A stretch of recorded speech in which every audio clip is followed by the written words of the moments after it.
Saya menemukan channel horor yang mampu mendapatkan 6,8 juta subscriber. Konten-konten yang diupload juga banyak yang sudah tembus jutaan views. Dan masih banyak juga channel horor tanpa wajah yang sudah mulai berkembang dari Indonesia. Setelah saya riset, konten horor itu lebih mudah untuk mendapatkan banyak views. Dan konten horor itu mudah sekali untuk dibuat, apalagi menggunakan bantuan AI. Sebelum itu kalian bisa daftar gratis ke Dramina AI menggunakan link yang sudah saya taruh di deskripsi. Di sini saya akan ajari kalian cara buat konten horor menggunakan AI secara step by step. Mulai dari cari ide, membuat skrip, membuat image, membuat voiceover, sampai proses editing video dan thumbnail.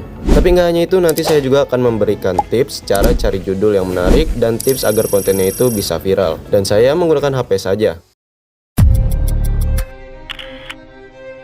Konten horor adalah salah satu niche terbesar dalam dunia YouTube. Banyak YouTuber horor yang viewsnya itu jutaan, seperti RJ15, Lentera Malam, Nessie Judge, dan masih banyak lagi. Tapi di sini kita harus melakukan riset terlebih dahulu untuk mengetahui apa sih yang membuat konten-konten horor ini bisa viral. Ada beberapa faktor utama yang membuat konten horor itu bisa viral.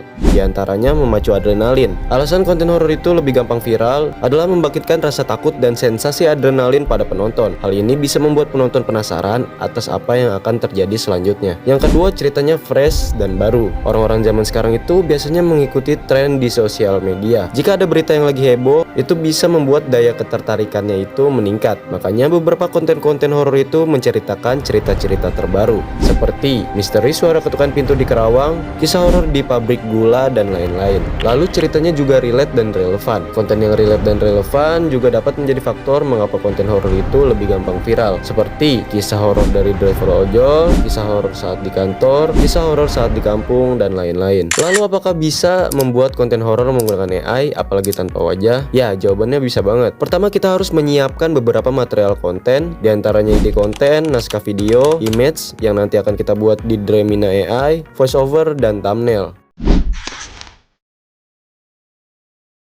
Yang pertama kita lakukan adalah mencari ide terlebih dahulu menggunakan ChatGPT. Di sini saya akan masukkan promptnya. Untuk promptnya nanti saya akan tuliskan di deskripsi. Di sini saya meminta ChatGPT untuk menganalisa konten-konten yang sudah saya screenshot dari channel horor. Tujuannya agar ChatGPT bisa menganalisa dan memahami konten seperti apa yang ingin kita buat nanti dan mampu menghasilkan banyak views. Di sini saya juga meminta untuk brainstorm dan membuat 10 ide konten yang akan kita buat nanti. Kita akan generate aja.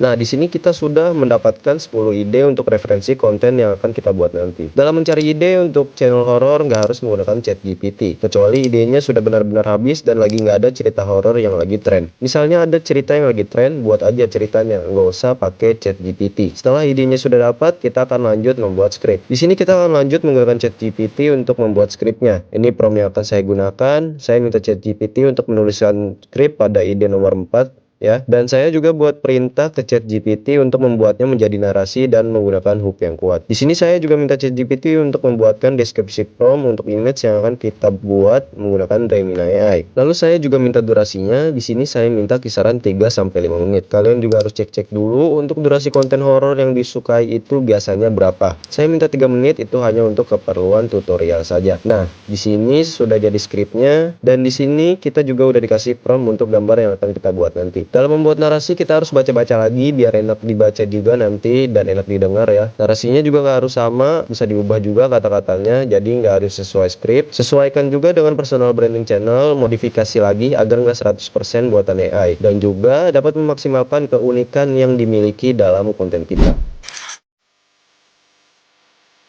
Di sini ada beberapa gambar yang sudah saya buat menggunakan prompt ini dan hasilnya sangat-sangat bagus ya. Tapi saya menghindari gambar-gambar realistis seperti ini, makanya saya tambahin ilustrasi digital dalam promptnya. Buat yang belum tahu, kalau di YouTube pakai gambar realistik yang dibuat pakai AI, kita harus menandainya dengan ditandai konten yang dibuat dengan AI. Tapi kalau gambarnya ilustrasi atau anime, itu nggak bakal jadi masalah kalau nggak ditandain. Saya akan tingkatkan resolusinya. Nah, di sini juga kita bisa buat video dari beberapa image yang sudah kita buat. Caranya cuma klik tombol hasilkan video di sini. Nah, di sini kalian bisa atur-atur lagi promptnya atau dikosongin juga nggak apa-apa. Dan modelnya saya akan pilih yang terbaru ya. Ya, kita generate aja.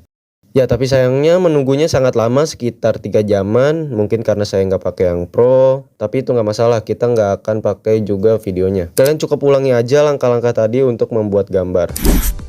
Untuk membuat voiceover itu ada dua opsi, yaitu rekam sendiri atau buat menggunakan AI text to speech. Tapi saran dari saya adalah rekam sendiri agar terdengar seperti suara manusia asli. Apalagi YouTube itu sekarang sensitif banget ya terhadap apapun yang berhubungan dengan AI. Intinya YouTube mau kreatornya tuh lebih kreatif lah. Untuk rekam voiceovernya juga kalian bisa pakai HP atau mikrofon. Tapi karena hanya untuk kepentingan video tutorial, saya akan menggunakan text to speech agar mempercepat waktu juga ya. Untuk editing saya pakai CapCut dan gak terlalu bakal gimana-gimana editingnya. Saya cukup masukkan image dan voiceovernya aja. Di sini kalian juga bisa pakai video mentahan dari internet, lalu image dan voiceovernya tinggal disesuaikan saja. Untuk transisinya kalian bisa pakai yang di CapCut atau kalian bisa cari di YouTube atau internet. Dan untuk backsoundnya kalian bisa cari di YouTube Studio, Freesound atau Pixabay. Pastikan soundnya itu tidak copyright ya. Kalian juga bisa tambahkan sound effect horor untuk menambah aksen horornya. Dan untuk subtitle kalian bisa pakai Vid.io atau Opus Clip bagi yang CapCutnya tidak pro. Tapi karena di sini saya punya trial untuk 1 bulan ya, 1 kali pemakaian, jadi saya akan pakai aja.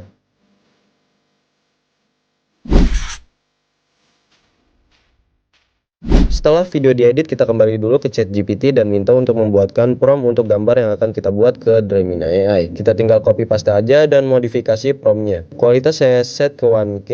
Nah, atau kalian sudah menemukan gambar yang pas, seperti saya sudah menemukan gambar yang pas di sini. Kalian tinggal edit aja, bisa di Gemini AI langsung, edit di Canvas kalau pakai PC. Karena saya pakai HP, jadinya saya editnya nggak di Canvas. Di sini saya akan coba edit di aplikasi yang bernama Pixellab. Saya masuk ke Pixellab dan saya atur rasionya dan upload gambarnya.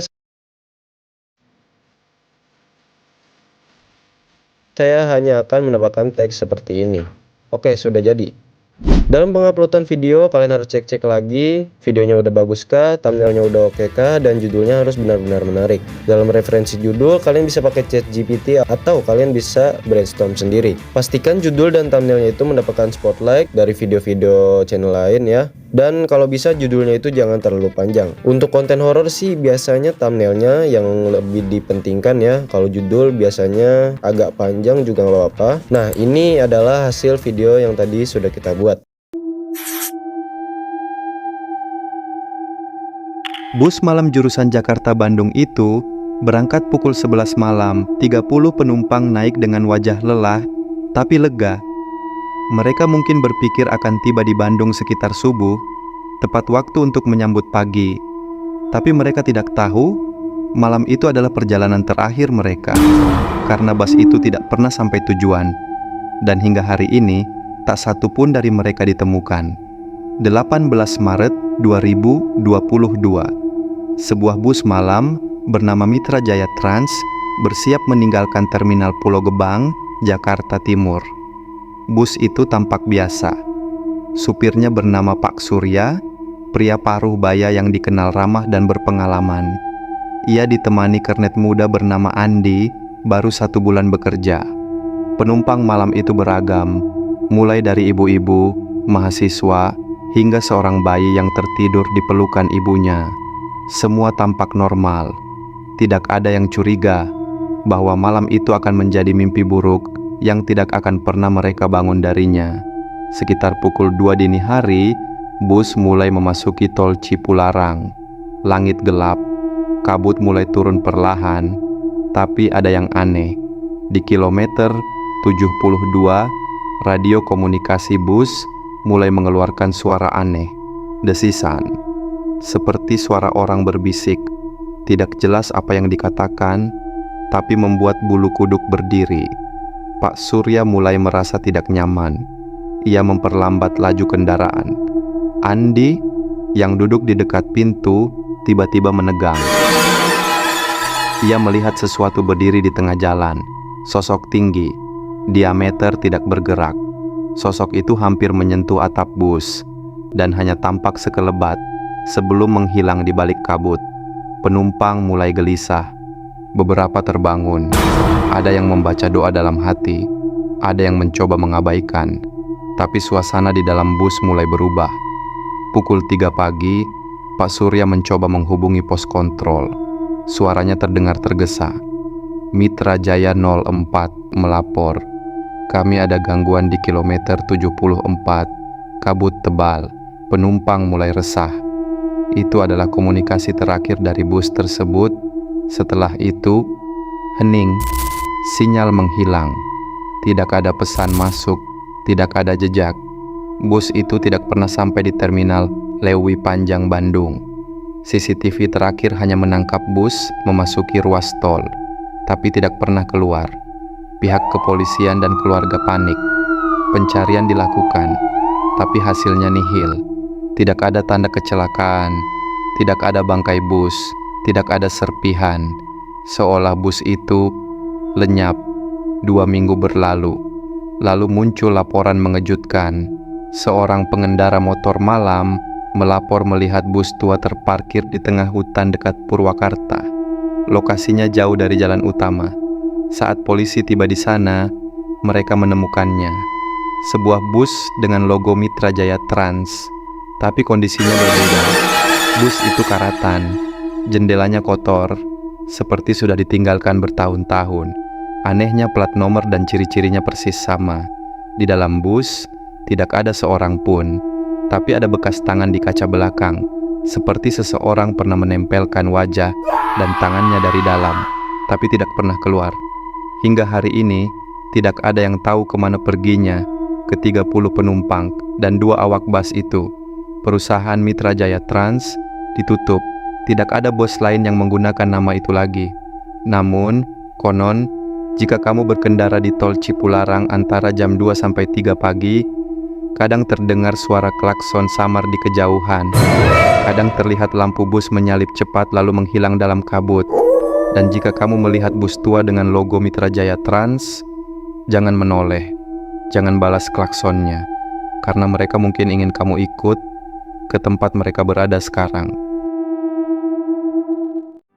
Buat konten YouTube itu harus berkualitas, harus benar-benar berkualitas. Karena sekarang banyak persaingannya, jadi kualitas itu sangat amat dibutuhkan. Setelah itu kalau bisa juga harus konsisten agar nggak kalah sama dunia YouTube yang kompetitif. Untuk yang belum mengerti membuat prom, saya juga menyantumi link video cara membuat prom dari channel lain dan link untuk daftar gratis di Dreamini AI ada di deskripsi.